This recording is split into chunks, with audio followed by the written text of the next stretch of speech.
23rd of May. We were boarded by a pleasant crew bound for America.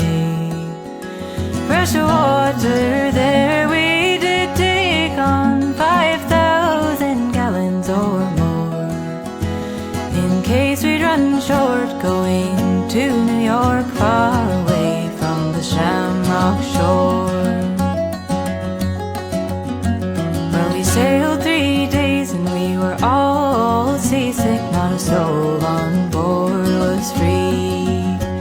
We were all confined unto our bunks, with no one to pity for me.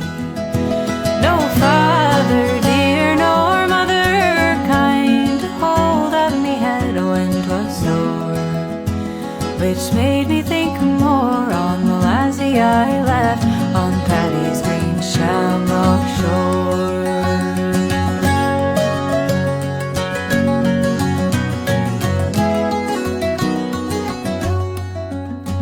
Well, we safely reached the other side in 23 days.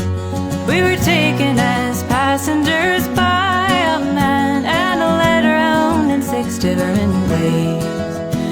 We each of us drank